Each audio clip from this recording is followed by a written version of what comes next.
1, 2, 3, 4, 5, 6, 7, 8, 9. It's the 10 Cut Commandments, boy. What's up, world? You're now tuned in to Barber World TV, the podcast. I'm your host, Kamal Nuru, a.k.a. Zoe Mega Millions, the blade to your fade, the ends to your bands, and the cheers to your shears. My special guest today is Mr. Dontay Stevenson, a.k.a. Dontay Financials.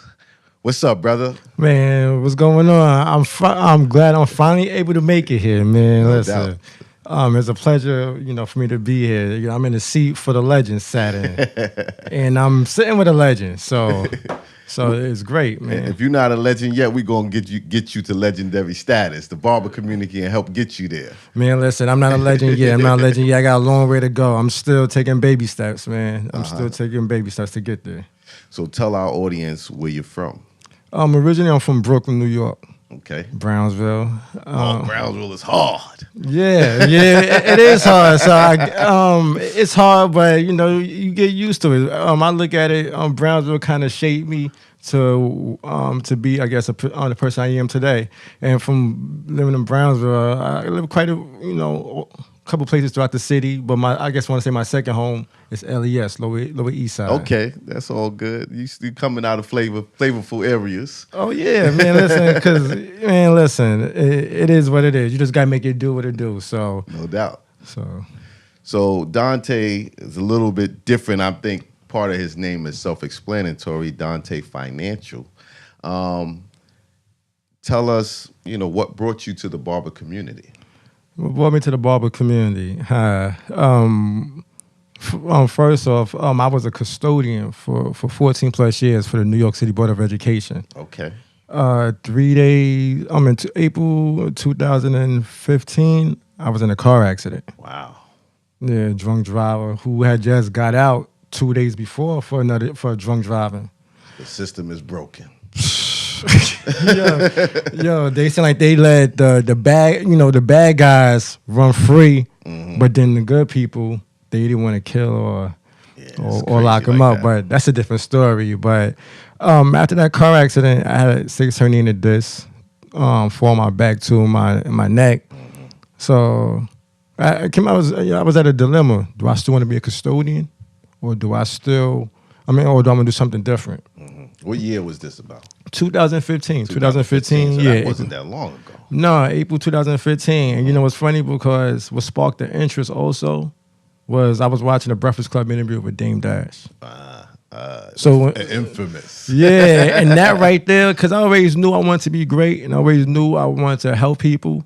But I didn't know. I figured by me being in the school systems, being a mentor to a lot of the kids, I figured this could be my goal. But then I look at it like, for me I have 2 kids, one on the way at the time. So I was like, all right, the money's good, but I'm killing myself. Do I want to be like other custodians? Yeah, do I want to be like other custodians? I still want to hold my kids, run with them. And I was on. I had 2 daughters. I have 2 daughters, and then one on the way, another daughter. So I'm like, I need to keep up with these young dudes because I'm gonna have to put hands on them. So I'm like, yo, do I want to be my body down, or So I was like, you know what? Let me exit while I got the chance. So I started looking like, what can I do? I didn't go to college, finish high school, so my options was kind of limited. So I started looking through like loan offices. Then I came across New York Life. They said that they was hiring financial service professionals and life insurance. I'm like, you know what? Let me try. So is that the one with the Snoopy logo? Is that New York Life? I think that's MetLife. Oh, that's MetLife, right? Yeah, right, MetLife. Okay. Yeah, but I had an interview with MetLife, Prudential, and New York Life. All at the same time. So I decided who I started looking, bringing my options. New York Life said something that you would get a stipend every month. So I'm like, you get a stipend every month? For the training? Yeah, so I'm like, so let's go there. And the vibe felt good. But after you get on New York Life, you give it the company, it's not what it say, what it say to be the training. There wasn't no paid training. It was paid training based off performance. Performance, okay. Learned that out after. This is coming. So much I learned from the transition from being a worker to a business owner, self-employed person. Mm-hmm. That was the first step. Right. First step was don't always listen to what they say because, it's corporate. Right. So it's corporate. So I didn't know how corporate runs. I didn't know how the city runs because I was a city worker. Fine print. Read the fine print. You think you just signed like, yeah, man, because your manager tell you, yeah, you good. Like, all right, so you know what? And I consult with my wife about it. She's like, oh, let's go with it. They're giving a guarantee. Mm-hmm. Every month, depending on if you have a bad month or not, you're gonna get this. Right. That was what I was taught. Mm. So I chose New York Life. Okay. And coming into the financial industry, they tell you that you need to work with people that you can relate to, because in the financial industry, whether it's life insurance, investments, a lot of the business are people who you can relate to, people who you have relations with. Right. So I'm like, I know custodians. My wife is a nurse. I know some nurses. Mm-hmm. I don't know too many doctors or lawyers coming from Brownsville and Lower East Side. So I'm like, and it has to be legal money. So I'm like, yo. So I'm like, who can I talk? Who could be my third market? Because they say you got to come in 3 markets. Mm. You know what? Every time I go to a barber, he tell me his life story. Yeah. So I chose the barber route. Mm. So who was your barber growing up? Oh, man. I had so many. But one that stood out, maybe one that you stayed with the longest. My guy, Josh and Leroy Pearson out of Brownsville. What was the name of the shop? Exclusives. Okay. Exclusives right on Muddy Gaston. Shout out to Exclusive. We got to give all the barbershops a shout out. Man, listen, you know what? With barbers, I love them. Mm-hmm. I love them because you know what? They are unique, y'all are unique individuals. Mm-hmm. As I learned through this process, barbers are not like everybody else. Nope. We are of the community, for sure. Definitely, but the funny thing, a lot of barbers don't realize that. Yeah. A lot of barbers don't look at you are the community. Mm-hmm. A lot of barbers just look at this as this is a hustle. They use that terminology, that bothers me. I don't think it's a hustle. You can be a hustler in the barber. Yes. As a barber, you can be a hustler, which means that, you get the job done, you get in there, you get to work on time, you work a little harder than everyone else. Mm-hmm. And you use all your attributes to bring you that money. But it's not a hustle. It's a licensed profession. Say it again. A licensed profession. And you know what I like that Curtis Smith said? That's my guy, Curtis. Shout out to Curtis. Yes, man, listen. Through this journey, before I even tell you the story and go back to how I got back to the barber industry, just where I'm at now to where I was at 3 years ago, the individuals that I had a chance to meet, sit down with, let them do my beard, who I had a chance to conversate with. Right. It's amazing. It's amazing because a lot of your favorite celebrities, basketball players, government officials, I sat and talked with. I sat and had a conversation with. They know who I am. So for me to be this dude out of left field coming talking about life insurance retirement, I sat with the best of the best. Right. And to me, it's a blessing. Like the feeling, it's kind of like having I'm not gonna say it's really on that level, but it's close to the fact that it's close to, like, how you have your kid and you that new feeling. Right. It's just the fact that I sat with individuals that's role models to millions of individuals, of kids, adults. And for me to say I sat with an individual like yourself, that cut legends, like it's like that feeling nobody could take away. Right. It's an amazing feeling. It's invigorating when you meet good people. Man, good people, bad people, people's people, but it's definitely a great feeling to be talking to and meet and greet people. But going back to New York Life, now what happened with that? How I jumped into that? Like I said, I picked 3 markets, and the reason why the Barber market stuck out more because it was a bigger need. Yeah. It was a bigger need rather than the custodians and the nurses. And even though they have benefits, here's the thing with corporate or any of these agencies. They don't give you the right benefits. You might get good health insurance, but you might have a bad life insurance. Right. You might have bad life insurance, but you might have great retirement. Right. It's never they give you great all across the board. Right. Is that expecting too much? Yeah. I mean, You got to do something on your own. I'm like you would think, like you talk to anybody that have a job, a city worker. Oh, I got benefits. All right, cool. They always talking about their pension. Yeah, the pension is good, but here's the thing: you still get taxed. You could do your 20 years, and they still gonna tax you before the retirement age. So you might think that you're doing great, but they still gonna take that 33 and a quarter and or 33 and a third %. So tell me what is it that you're doing to help barbers? Structure and respect. Okay, what do you see that the barbers are lacking? Structure and respect. Like, give me some details. Details? What they lacking? For me, traveling all across, I could say the world before it was at the East Coast because now I'm partner with Major League Barbers, so I'm everywhere now. So shout out to Nori and Major League Barbers. Oh man, Nori, man, listen, my brother. Man, that event he had the other day was amazing. That's one of the best barber events I've been to since I've been in this industry because you felt the love in the building. Right. But what I'm want to bring to the barbers, the awareness that, yes, it's a cash business. Yes, a lot of barbers claim 30, 40, 50,000 on taxes.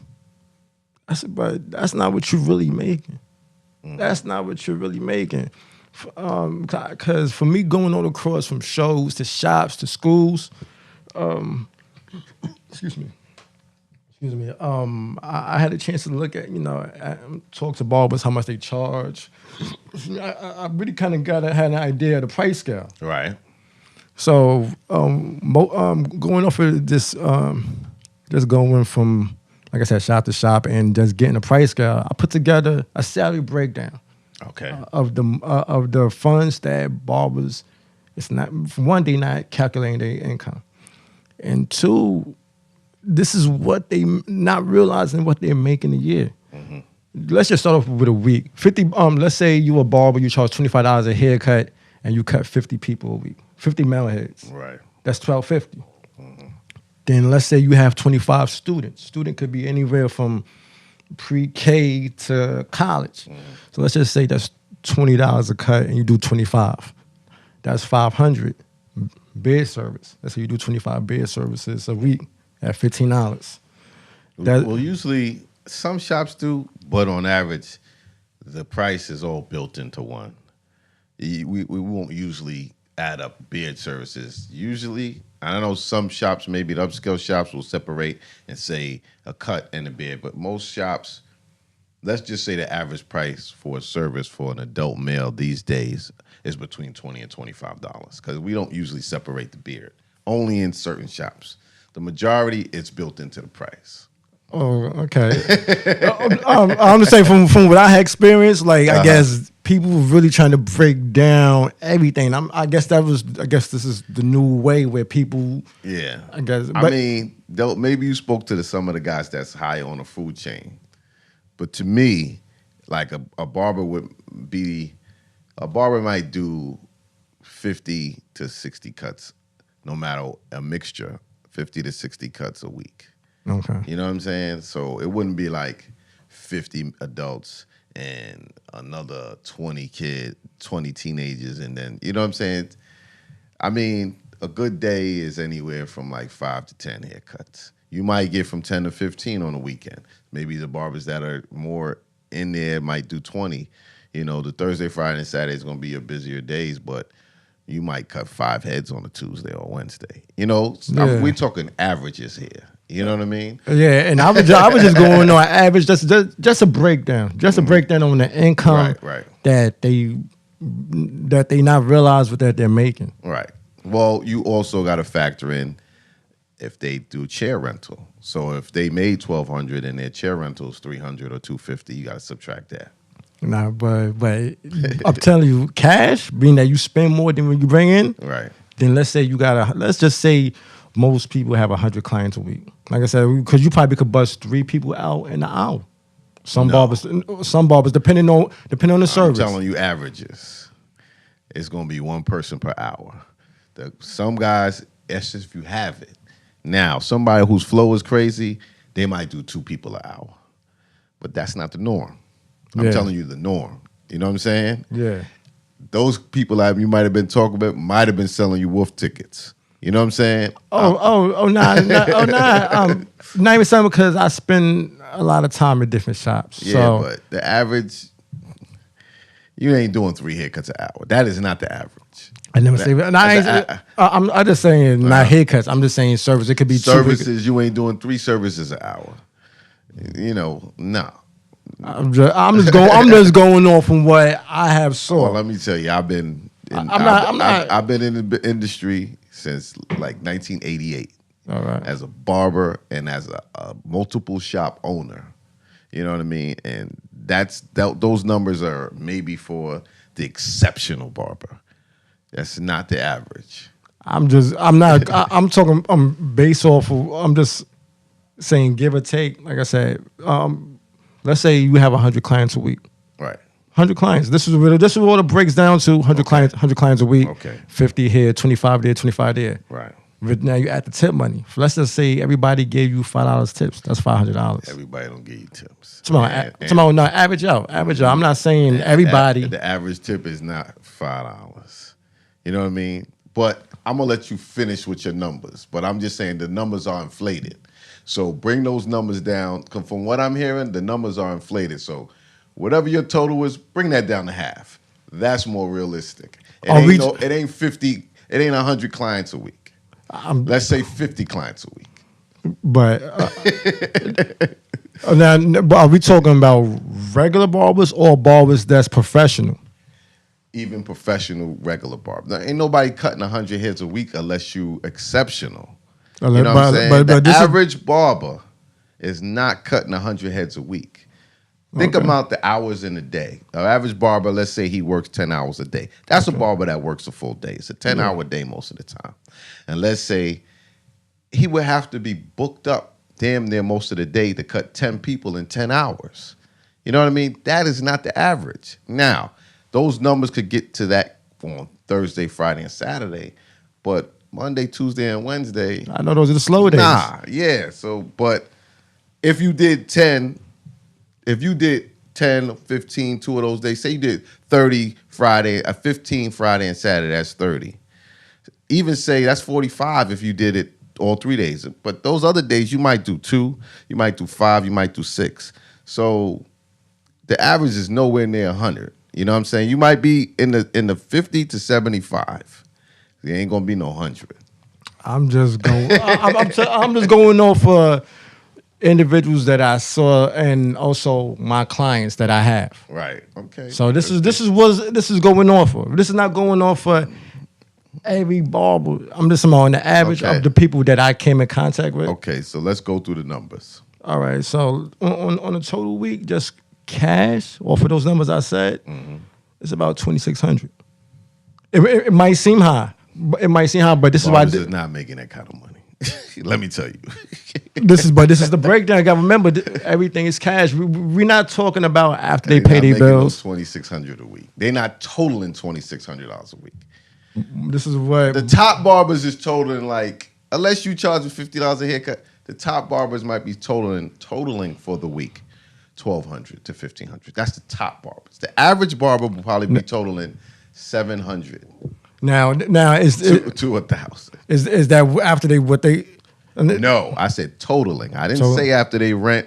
I ain't say after they rent and nothing. I'm telling you the real numbers. I don't know who you talking to, but I've been doing this a long time, and I know what barbers make. You know what I mean? Maybe I don't know where they cutting in California somewhere, but I know barbers could attest to this. You might want to toot your chest out and say, I'm taking $2,600. That is nowhere near the average. Okay. You might be a celebrity barber if you making $2,600. If you making $2,600 a week, why would the owner charge you $200 for the chair? That don't make no sense. See, a lot of barbers I speak to, either the chair, either they owners, or they. I've been the owner.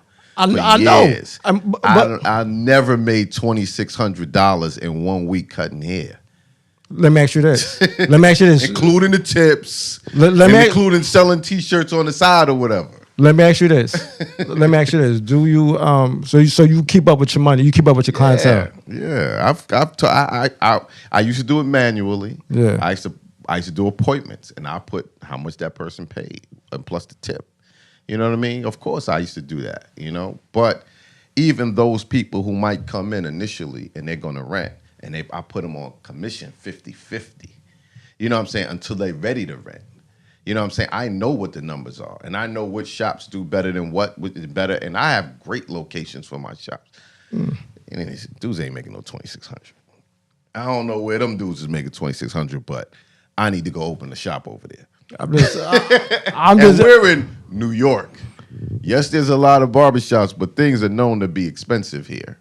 So it's not like we cutting $10 haircuts. You know what I mean? Trust me. I know, but like I said, this is just a breakdown Right. of what I came across. Okay.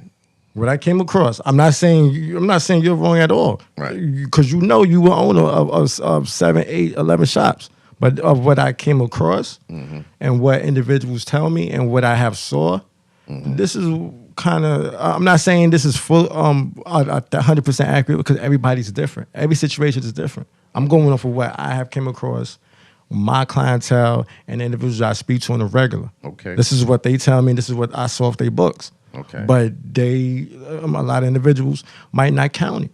Okay. Reason why? Just they don't look at this like they don't look at it like they making a lot of money. Barbers make good money.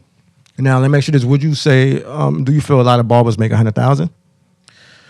I think that the top barbers could make 100,000. They could, but I think the average barber maybe makes between 30, 25 to 50. The average barber. Now is that just okay? Now, from what you're saying, is that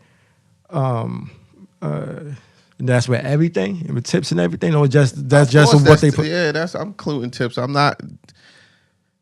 Some people don't get a tip. Not everybody tips. The great guys. Not most people don't tip $10. The average tip is going to be between $2 and $5. You got some exceptional people that's going to do 10, and ultra exceptional people that might do over 10. But on average, let's say the average. So to average out those who don't tip and who did tip, let's say $5. Okay. And that's where the average of $5 come from. When I said before, if it wasn't, because I know everybody don't tip, and you might got some people that might, depending on the person, it might give you a $20 tip. Right. So it averaged out. Now off haircuts for the year, I'm gonna say in 50 weeks, about 62,000. Okay, that's cool. I think guys could do that. Guys are doing it. Yeah. I mean, guys are doing it. That's more realistic. But that's just haircuts. Because I know guys that's doing this. I know guys done told me, yo, bro, I done made almost, I made 99,000 off haircuts, or 97,000 off haircuts. Right. Now I ask you, does that include tips? Nah, I don't count my tip money. Right. And where you meeting these guys at the hair shows? The hair shows, I'm going shop to shop. Right. Okay. I know certain shops don't do, certain guys may not do that type of numbers. Right. So this is not for everybody. These numbers are not for everybody. These are for the guys that have who chair spins on a regular. Right. But I mean, the guy who's just an average barber, he needs the help too. He do need that, but I'm not focusing on it. I'm going the numbers. The numbers you're going off is barbers that's doing numbers. Okay. Yeah. What are you helping these barbers do with the finances? I have this system. It's called the DF system. The D. F. Dontay, system. yeah, Dontay Financial System. Okay. It's pretty much taking your first haircut of the day and putting it away. Okay. And now I just I'm in That's what a lot of old school barbers suggested. for one haircut a day. Yeah, one haircut a day, put it away. Oh, see, a lot of barbers I spoke to before I mentioned this say what? Put what away? It's a different era, though. You know, I think barbers from the past were good with their money, you know, and barbers from the past went to school to learn how to cut hair, and you wanted to be a barber.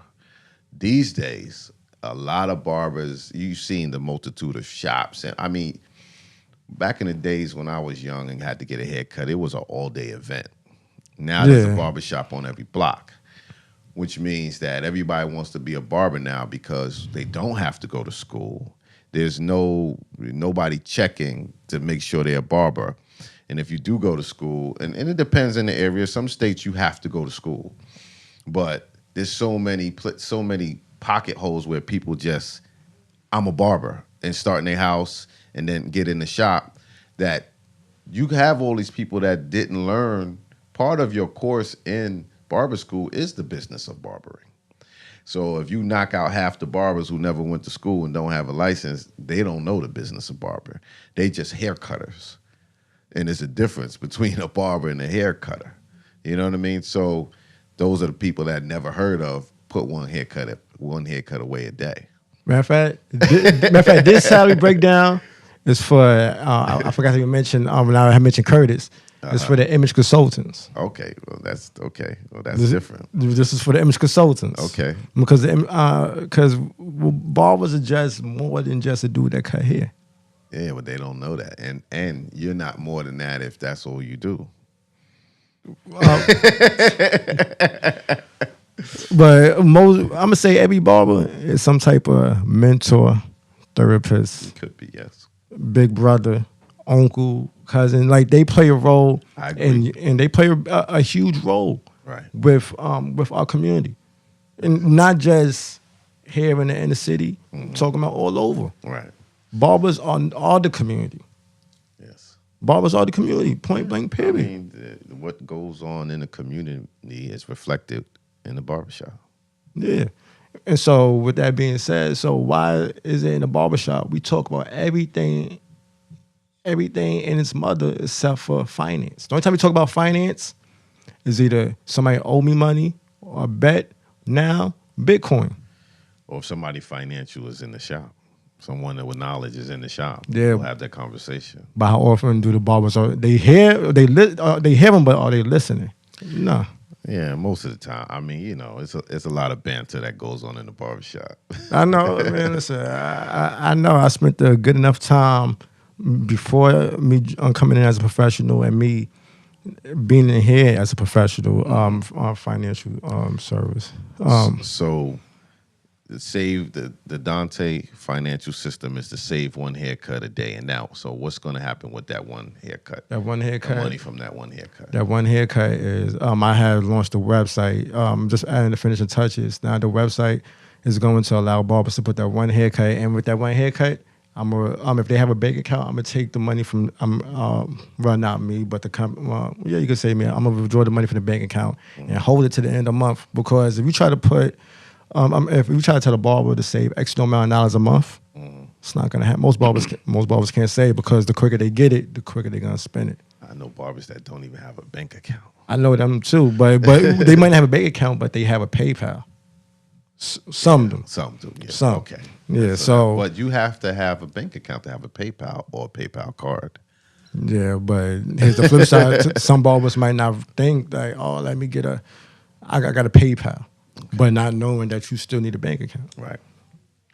Okay, so you have a website where They can sign you're up. they'll sign up and give you access to their checking account. Yes. So how will you know if you're taking one haircut, or is it a set price you're going to take each day? I'm a set price. Okay. gonna What's that set price? The set price is including transaction fees, $27. $27. Yeah, and that's how gonna much of that is the haircut money? 25? 25. Okay, I understand. 15 is going to go into 15 is going to go to a Roth IRA. 5 is going to go into a 412 E3 defined comp benefit plan, which is a tax-free retirement bucket for them. And the other 5 is going to go into life insurance. So it's kind of it's giving you what you Well, need. what kind of life insurance would it be? Term Life. about 20 years, depending on the age and ability, because they're gonna have the ability because in the finishing process of adding link. So let's say you're a barber that's 35 years old and you come back healthy, you might be able to get $1.5-2 million. Because Of insurance. yes, So, I mean, they have term life policies that's like $100 a month. Yeah. Well, I would say you're doing this for the barbers who they're not gonna do this on their own. no, You know what I mean? You making it an easy vehicle for them to have the fortitude to. They don't have the fortitude to do these things, but can afford to do these things, and you're just doing all the legwork for them. yes. That's good. That's well. So how would devil's advocate? I don't know him. I don't want to give somebody access to my account. How do you deal with that? What's your response to that? You don't want, all right. If you don't want to, it's not my loss. Like, no disrespect, is you got to look at it. This is not about you anymore. If you got a family, you got a wife and 3 kids, this is about your family. It's no longer about you. Same thing once you have kids. It's no longer about you. It's about the kids. By buying your kids Nikes, Jordans, True Religion, that's not helping your kids. Right. That's helping you look good, to make sure to let the world know that you take care of your kids, or you dress them nice. If you really want to take care of your kids, have the proper insurance. You can have the proper insurance for cell phone. You can have the proper insurance for a car note. I mean, for car insurance, for even renters insurance or home insurance. But why not about your life? Right.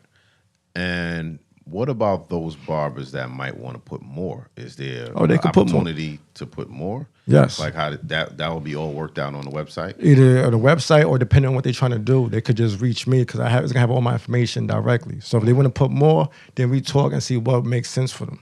Because before, when I was trying to go one-on-one, it's working, but it's not reaching everybody. Right. I can't be in 52 states trying to, I can't be at everywhere at one time. So I figured, let's do the website and let's try to do it like this. The reason why this is coming about now, because corporate America, of course, don't want this to happen. They have structure, they have a system in place. It's been working forever, so let's just rock with it. And plus, corporate don't like the beauty industry. Corporate don't like the beauty industry. Why? Because they feel like they can't tax them or something? Why do you say that? Because most individuals in this industry are irresponsible. Well, I wouldn't say that the people in this industry are irresponsible. I said most. I didn't say No. Period. I'm not defending it in that way. What I'm saying is that I think most individuals are irresponsible, but everyone else works in a system that does all the work for them, and they still pay for it. Like someone who works on a job that get medical, dental, retirement, 401k, it's not that they're responsible. It's that their job provides all these things and takes it out their money in advance. They still do all the work for them. So it doesn't make them more responsible. It just makes independent people have to be responsible. Matter of fact, let's do one even better. Let's X that out, that equation out. Okay. You know how many people that has jobs still get more life insurance or another retirement plan? Yeah, some people, but not money. But for the most part, I can't tell you the particular number, but for the most part, people that have jobs, they get it, and a lot of them do get other life insurance policies, and they do keep it. But from the numbers that I have seen, and from my personal experience, when I was working in New York Life, I was in New York Life for 2 years, about 2+ years. And the turnaround, because barbers tend to think, I can't even say barbers, but Black, African Americans rather choose cable over life insurance. Because they don't See the value. see, but it's all about education. You understand? Now, if they were educated about how important it is, I mean, even down through their parents, if they were educated, then they would understand these things. You know what I mean? And even those who have jobs and might get it on their own, that could be because when it's given through your job, it's not that much. You get it through your job, it's not guaranteed right, they're going to pay out. Right, and it's not that much. You know what I'm saying? And then they might have been introduced to it through their job by saying, hey, what is this coming out on my check? You know what I mean? So, but I do understand. I'm telling all those things I have in place. I've had them in place since I started my business in 1996. But I'm an entrepreneur. You know what I'm saying? I'm not your average guy. I don't think like the average guy. So all these things I had in place, even a 529 plan for my kids. That's my daughter's going to school. I use it my son. You know, so, and I tried to educate my barbers, and you could even give them the information. Oh yeah. But you can't get them to do it. You know what I mean? And I would even give numbers to the people who helped me out. You know what I mean? The people in those industries who helped me set up my things and say, hey, you need this, you need that. Of course, I want to share the information. But what you're doing is great. I mean, for those who don't want or who are afraid or who are not organized enough to do it on their own, you know, they could just... Now, what insurance company is which companies are you using? First to fulfill these things. Before I answer that, I left New York Life last November. It's going on a year. All right. Went independent. Okay. Because the reason I went independent, one, from every day having to, or every other day having to go back and forth with management. Oh, why don't you find a new market? You know, the barbers, they working, but you could do better. Go find doctors or lawyers, you know. Throwing hints, you know, saying stuff like that. You might need to change your market, you know. You know, because it's all about, in corporate, it's all about numbers. It's all about performance. But the barbership industry is the numbers. Now, It converting is. them over may be a different challenge. That's but what it is. The numbers are real. That's what it is. But with me, I'm gonna say July 2016, I was at the Universal Barber Show. I had a table last minute. I seen the flyer, make the calls, got a table. After being at that event, I didn't get one client, but I said I made a vow that I'm married to this industry. Right. Nobody's in this industry. I seen there was no other financial tables. No other financial guys there. Right. I said, you know what? This is home. This is home. This is what I was born to do. Yeah. This is where I need to be. Yeah. So And the need is there, and the market is wide open. And from there, So they don't see the potential, but you do. yes. So from there, I did the exotic events in Newark. Then once I went to IBS, and I had a chance to talk to DL. That's when I met Sepho from Scissor Salute.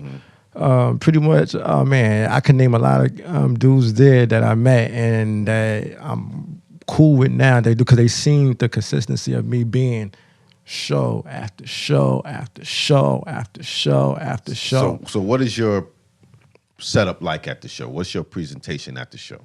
Most shows before, I just go to the network.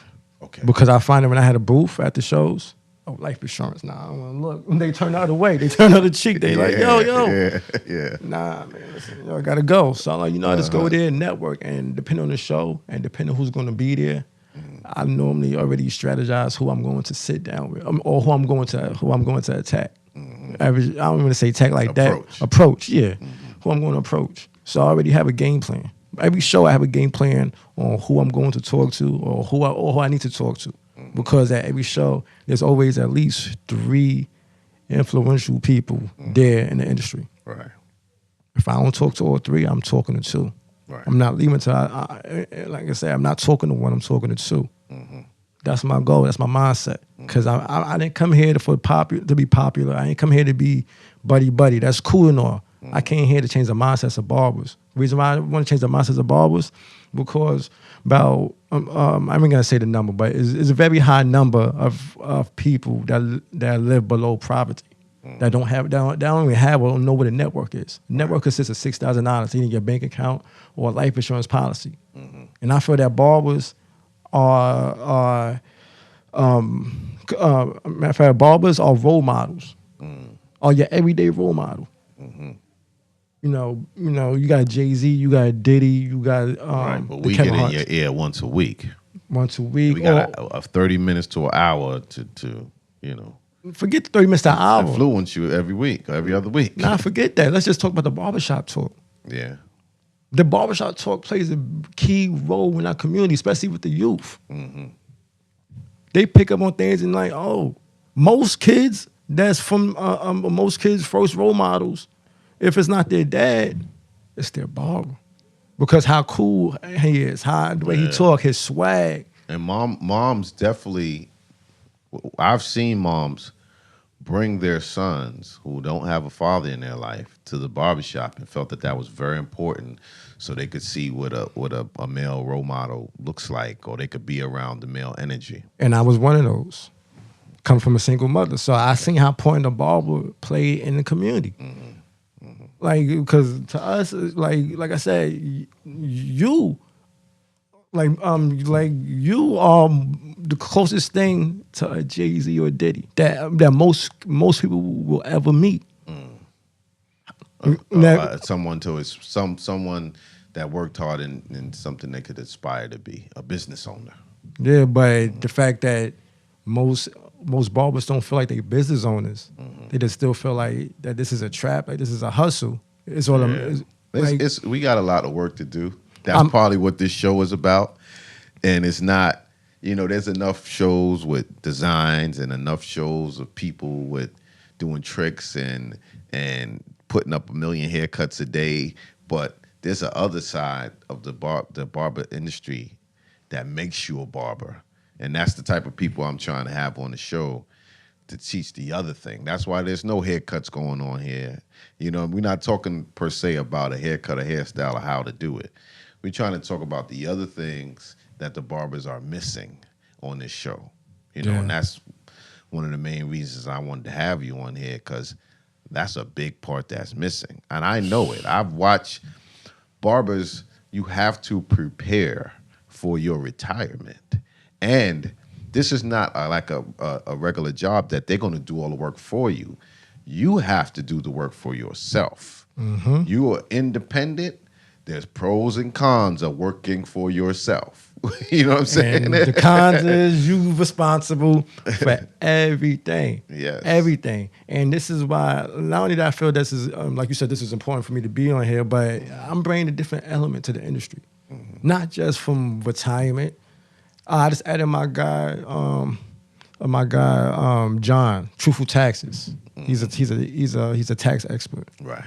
So he's on the tours talking about why you shouldn't lie about your taxes. Right. Because you're going to need to show that money when you want to buy a house. So anything important, you can't get an apartment if they say you don't qualify, you don't make enough money. So if you're lying on your tax returns, you can't get that apartment you want. You can't get that car you want. And if you don't pay your taxes quarterly, then your Social Security and stuff don't go to your taxes. And a lot of barbers think, I get Social Security. How you get Social Security if you don't pay taxes? Right. And you know what's funny? Because most barbers, from going back to numbers a little, make over $5 million over a 40-year period of cash. Yeah, I would agree to that. Cash. Yeah. Cash, not $1 went to taxes. Yeah. And you trying to say you can't save, what, 10% of that? A lot of people they can save it, If but they want to. they need possibly a formula. Oh, They need someone to make it easy for them. They need someone to do the work like everywhere else. And if you got to pay a little extra for somebody to do the work, so be it. And that's why this formula came about, because it's just, it's not going to get any convenience than this. It is not, because What's the website? The website, it should be up in say about a week or two. Well, it's somewhat up now because I was showing individuals at the Philly trade show.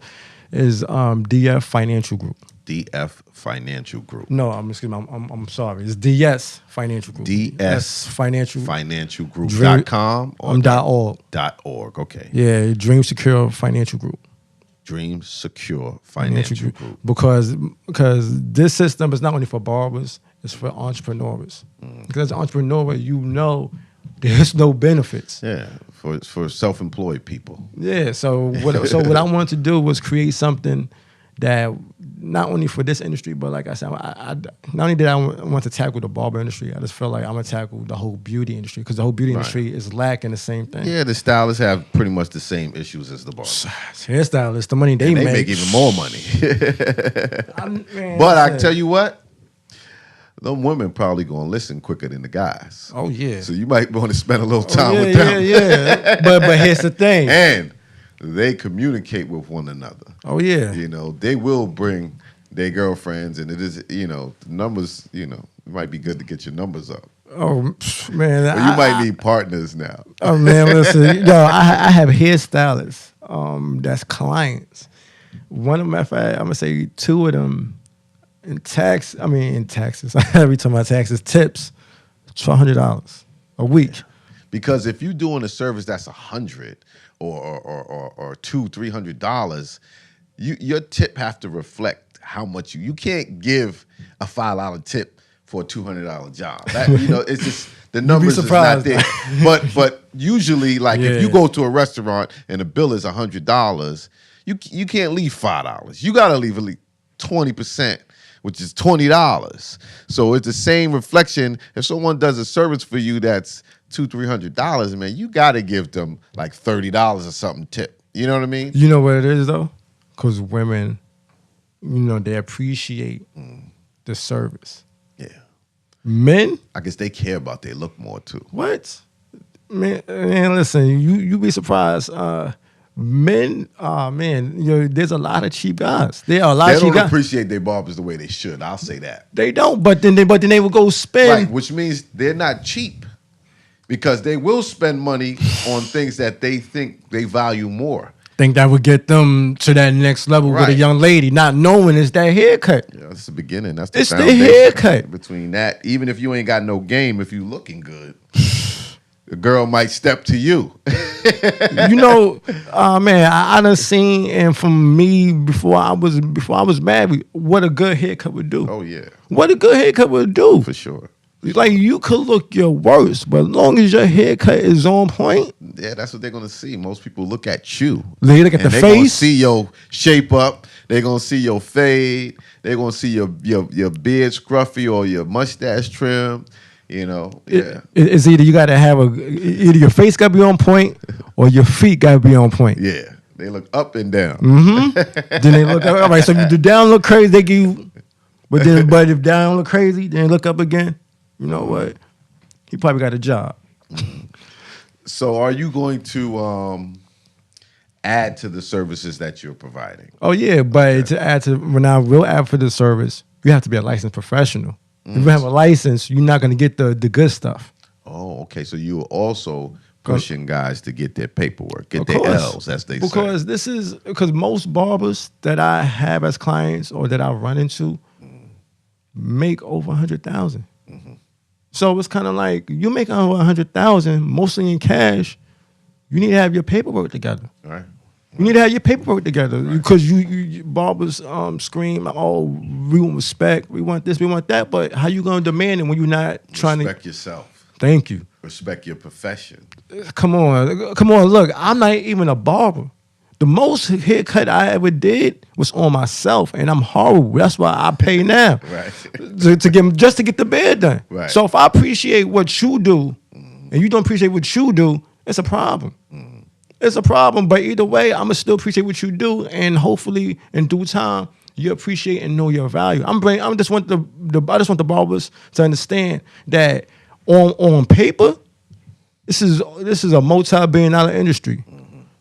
Off the books, It's $1 trillion business. It's $1 trillion. You got to think about all the barbers that don't claim taxes. Yeah, it's a lot. I mean, I think it will. I would suggest, barbers, that you do. I'm not saying you got to claim everything, but it's gonna catch up to you if you don't. Keep your receipts. That's what I'm gonna say. It's gonna catch up to you if you don't. And most barbers, the reason I don't want to pay because they're paying taxes out. But that's why most barbers don't want to pay their taxes. But here's the thing: if you keep your receipts, let's say you make $110,000 and you keep $70,000 in receipts, what do you think the government's gonna tax? Not the $110,000. Right. They're gonna tax on the $40,000. Right. Especially let's say you got a wife and 2 kids. Guess who's getting a tax return? Right. They only whoever claims the kids, you can fight over that too. Oh yeah, man, listen. But you gotta look at it. Most barbers, they get claimed on their wife's tax return. Yeah, matter of fact, yeah, you're right. Barbers get claimed, like you said, on probably on the old lady return that he don't make it like stop at 5, as they say. Come on, man. Listen, you making more than your old lady bringing in 35 on the books. Barbers do brag about how much money they make. But then say you here hear when them say it all the time, but they don't be paying their taxes on that money. What you think is going to happen now with this new booking systems that barbers are using? Yeah, because your income is recorded now. Everything on Facebook, So- everything on the internet is recorded. It don't matter that lifestyle. Like you could take 1,000 pictures in front of your Benz, Bentley, Range, whatever you have. They watching. And I don't use that, but when you use those apps that you can pay on the apps, do they have to send you a report at the end of the year? See, they supposed to. I don't know who's really doing it, or if they are doing it, they only do it at a certain amount. Okay, because I'm not sure. Yeah, so I talked to a couple of them, and some of them say, "Yeah, we give it," but then you got to within a certain amount. But I know people. I met a hairstylist one time. She said, like I forgot what app she was using, or was it on her website, whatever. But just off hairstyle, she made $90,000. So I asked her, how much of that you claim for taxes? Why ain't you claiming none of that? I'm like, you do know that the government sees that, right? Yeah. What you mean? Like, this is out there for everybody to see. Once you put anything on the internet, everybody sees. sees. Use a swipe or any one of those things, Square, there's proof of income. Yeah. So she was like, she had to look. I'm like, you better go find an accountant or a tax person. Find a way to write off as much as you can write off, but you got to keep the receipts. If you got the receipts to back it up, it's over. You can only write off so much, though. You know what I mean? Depending, see, I'm my tax guy. He could talk to you about that. I'll bring him by another time. But just if you have your receipts and it's vouchable, they legit receipts and it's your receipts. Because some people try to use other people's receipts. Yeah, but even still, like, you can't write off everything you made, or they'll say, "Why are you in business?" Yes, you can claim. You can't write 100,000. Right. No. I'm saying you can claim meals and you can claim equipment and supplies and uniforms, but there's only so much that you can claim. You got to pay taxes or claim. We ain't gonna say pay. Claim. Yeah, claim because depending on your situation, your lifestyle, you might get some money back. Yeah, but usually they don't. You'd be surprised. Unless you got kids. Yeah, because you got to realize every haircut that someone cuts, there's no taxes being taken out of. Because you know why? Because it is already being taken out of. No. You to some degree, from you the have client? to claim it. No, I'm saying the cash. When you're collecting cash, there's supposed to be taxes on that cash. So when you're collecting cash, your taxes are built into that cash, which you have to give that back to the IRS. But here's the here's the flip side. Because I know I'm on the spectrum and telling people to claim taxes. But here's the flip side. That money that you as a barber is getting, 9 times out of 10, is after tax money. Mm-hmm.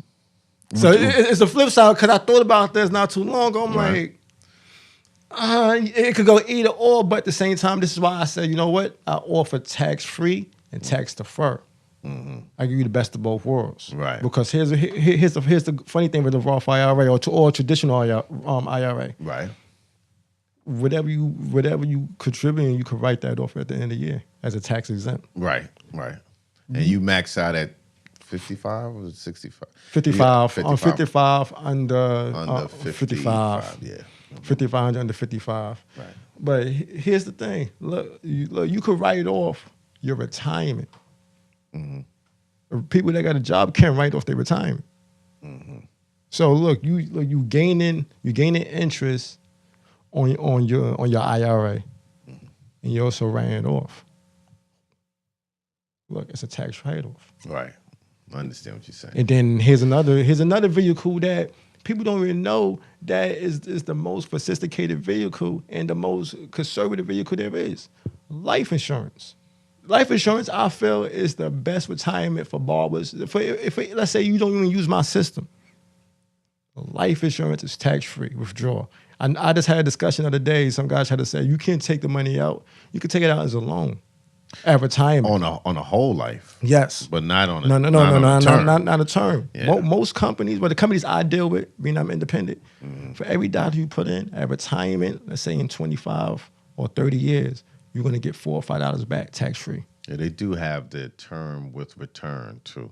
I've heard of that. but your term policy would be more expensive because just like a whole life. But all it is you're not gaining on interest on the money that you put in with a term. Yeah, you're just getting your money but back. You got to realize though, how are you looking at it?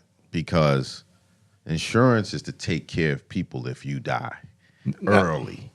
That's one way to look at it.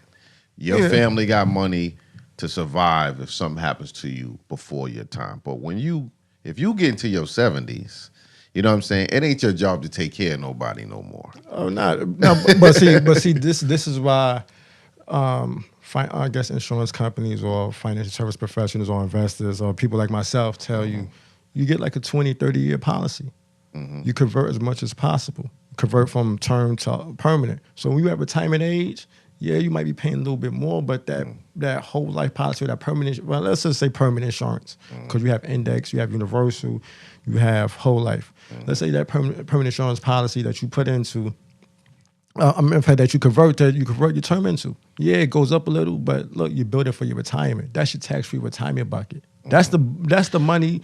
Well, usually when you're going to get money at the end, it's usually expensive, not a little bit more expensive. Because I remember I had a whole life insurance, and it was like $250 a month, and I was like 26 years old. You know how much money you would have had? You still have it? No, I don't have it. If you had it now, you know how much money you be sitting on right now? Yeah, but the market crashed and all that. But here's the thing. Was times it was. Nah, but here's the thing. When the market crashes, your money don't crash. Your money don't crash. Money in the market when you got that. No, not your initial. No, that's why life insurance is like the turtle doing a race. It grows slow. No matter if the market goes up and down, up and down, up and down. Your money don't go up and down with life insurance. It stays the same. That would lead you to not continue paying it when it's that expensive. That's why it has to be within your lifestyle. That's why with my system, trying to get people like, to put your tip money or away. That's what I first started. Put your tip money away. Right. Oh, I could do that. But then you realize people spend. I done tried different avenues of getting individuals to understand. And I think right now with the DF system through the website, I think I have something that's more convenient. That is convenient. Right. It's super convenient. It is. For you to allow a certain amount to come out, does it come out daily, monthly, weekly? Daily. It comes out daily, and you don't have to do anything, and you can watch it grow, and you can know that you have these securities. I think it is a good plan. I mean, I would agree. And it comes with a business receipt program. Right. To keep up with your receipts. Right. Oh yeah, that's good. So tell people how they can get in contact with you. You can get in contact with me. My phone number, 347-720-7463. email. Email. Man, I just got a new email. But my original email is Dontay DonTayStevenson BBA@gmail.com. Instagram Dontay_financial DONTAY_FINANCIAL. Right. So this is something where you need to come back. You know what I'm saying? Because we can't cram it all into one interview. And when you have the site up and running and you start having your stats, your statistics, you know, I want you to come back and you know, even if say someone wants you to come and speak to their shop, you know, that kind of thing can happen as well. Oh yeah, you know? because you know what? Before I had you do it for free, or do you charge to come and speak? Before I was doing it for free. Now for a whole shop, charging $250. $250 to come. Yeah, speak to them. yeah. Because you know why? Because what I'm giving you and what I have right now, I know the value of what I have. Before, I was just trying to figure stuff out. Like I was still getting clients, but it was hard. How can I like every night I'm losing sleep because this is my baby. I need to figure out how can I get the barber beauty industry to understand about finance. How can I make this convenient as possible to give them that security? Right. Because let's go back way back. When you first started, how many people really approve you of being a barber? Not just saying you, but just people out there. A lot of people say, why would you become a barber? It's no benefits. There are benefits, and I'm showing. I've lost barbers. They stopped being a barber because of the benefit. Them feeling. I've lost barbers because they said, I don't have insurance and I have a family and I need security. That's that. Yeah. I've watched barbers say that, and I've told them, though, that all those things that you are going to get at a job, you could do those things yourself. And get them better. Because like I told you before, the education got to be there, though. The education piece is there. So you're right when you say, how can you get barbers and stylists to understand the importance of life insurance, a 401 retirement fund, and what's the other? 412E3. 412E3. You have to figure out a way to, and don't get me wrong, I'll help you. Thank you know what I mean? appreciate I mean, the community of barbering should help you because we're helping ourselves. You know what I mean? And yeah, that's the problem, to get them to see that this cost is more important than some other things you spending some money on. Come on, one haircut a day. It's discipline. Yeah. It's discipline. Yeah. It's discipline. And when things come out your account, you tend to keep it rolling. You know what I'm saying? When you have to manually do things yourself, that's when you fall off the map. But when it automatically comes out, you don't think about it as much. But also, then that means they have to have a bank account and they got to put the money in their bank account. That's what I tell barbers too. I said, when you go to get an apartment and you want me to write a letter, you rent a chair.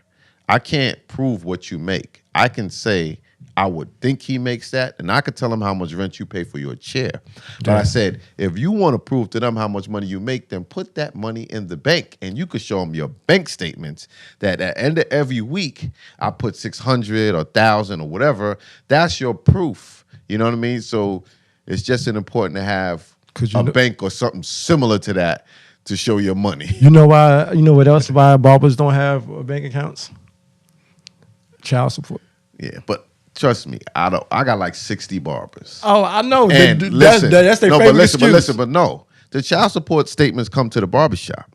But it's not a lot of barbers on child support. I would say every other year or two, maybe one or two statements might come in. That's not the big problem to me. I don't see that as a big problem. A lot of barbers don't owe child support because out of 60 barbers, I would see a lot more statements coming for the child support, but I don't. So I wouldn't agree that a lot of barbers owe child support. Oh, no. I'm telling you the excuse they give me. Oh. That's the excuse they give me. That's what I'm saying. I'm not saying that a lot of barbers owe Well, child guess support. what? If you don't pay it now, you're going to have to pay it later with penalties. So you might as well pay it. But then, because you know. And You could get a lower rate being that your money fluctuates. But see, say that again. You could get a lower rate of like. It's hard to prove what you make as a barber. So barbers have went in there and negotiated a lower money. And it's different if you work for, the city or something and know your money right there, and they take your money off the rip. I seen dudes work for housing, come home with $23 a check from child support. Damn. Yeah. Because you know what it is? They say that, barbers say, I guess they say because they don't want to get a bank account because of child support. Right. They say that because if the bank, well, let's say the judge see what they're actually making, they feel like they're gonna be. But they don't have to report all of it. See, you know what I'm saying? Even if you make, say you make $1,000 a week and you put $500 in the bank, you still not reporting. I'm not suggesting that you don't report it. Yeah. But I'm just saying you can control what you report. You know what I'm saying? I get it, but then like I said, I guess that's the excuse. But then I tell barbers, you know what? You do know life insurance. The government or any creditors don't have access to that. Right, they won't touch that. They like, what you mean? Like, exactly what you mean? Exactly what I said. They don't touch need that. a checking account to put automatic payments to go to the life insurance. So your barbers, you got to get a checking account. Let's stop the game. Yeah, because in order to have that respect and bring that structure, you need that bank account. Because this system, my system is a proven system. Right. It's a proven system. I stand behind it. I stand behind it 1,000%. Right. Because I'm one haircut a day. One haircut a day keeps the GoFundMe away. That's what I say on my Instagram. Because how many people right now, GoFundMe is the #1 life insurance company. I know. And it's not even regulated by the SEC. It's pathetic almost. And you know what? You could get life insurance for somebody else. If you got a brother or sister, they ain't got their stuff together, you can get in, you can pay their insurance for them. They don't have to sign off for it and all that. Yeah. And then you could also get burial insurance, which just covers the burial, because that's what they usually raising the money for, and the GoFundMe is for to bury them. So you could get a $25,000 policy, just burial insurance, but prepare for the worst, but hope for the best. Absolutely, but you put your family in a financial risk by not having life insurance. Multiple ways. One. If you don't have life insurance, who's going to continue to take care of your family? Right. Remember, you created a lifestyle for them. You created this certain lifestyle. So for God forbid something happened to you, and now that lifestyle that you created, now they're gonna go from like 50 Cent, Get Rich Die Trying. How his mom had him on, looking nice and stuff, but then once he died, he went to go stay with his. I mean, if you don't have property or something, that helps lift your family up. I mean, people have a $500,000 $1 million policy and had a couple kids, and everybody walk away with $100,000 or something like that, $250,000. You helping the next generation lift up. They could use that money to buy a home or start a business or something, and it's your job to lift the next generation up. Yeah, they say the people who remember you is the people you left some money to when you die. Man, if you leave something for your grandkids or something, they'll never forget you. Man, could you imagine how many kids is not talking bad, talking ill will towards them, but you know how many kids probably they ain't forgive their parents because they ain't leave them anything. But they probably ain't know no better. Their parents ain't know no better. They don't. And then the kids might not know any better. They don't though, but as they get older, like, damn, why my moms ain't never leave me this, or my pops ain't leave me this. Like, come on. Especially if you ain't got no property, then at least you can have some life insurance. Matter of fact, the term is the cheapest form. Right. Get in there with term. Yeah, because you could get I try to tell people, especially in this industry, if you don't have $1 million term policy, like you're working backwards. Right. Because $1 million term, because normally the way life insurance works, you need 20 times your salary. Yeah. 20 times your salary. So if you making $75,000, you need about 1.5. Right. 1.5. And that's tax free that your family and hopefully your significant others good with money. And if you started young, your payment will be cheaper. Maybe $40, $50. So young barbers, start it now. And it won't change as you get older. You'll be good. Start it now. It's cheap. You're young. You're healthy. Your life expectancy is And here's the other thing. As a barber, as a young barber, you got the option to retire in 25 years or 20 years. This is another reason. If you prepare. But this is why the DF system is intact too, because let's say you're a barber. Like the DF system is for individuals, one that wants security, and two, if you want to retire in 20 years, you can and start something else new. Right. Well, we got to wrap it up because the cards are full. We must have been way over an hour. Well, I think we did. we did, but you know, I didn't even get started yet. That's why I say you got to come back. It's a lot. We got to get to the details. Oh yeah.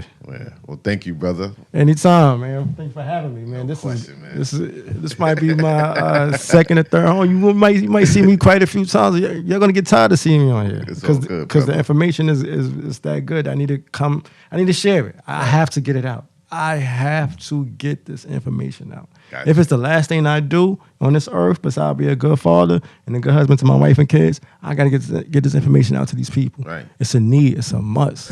Yeah.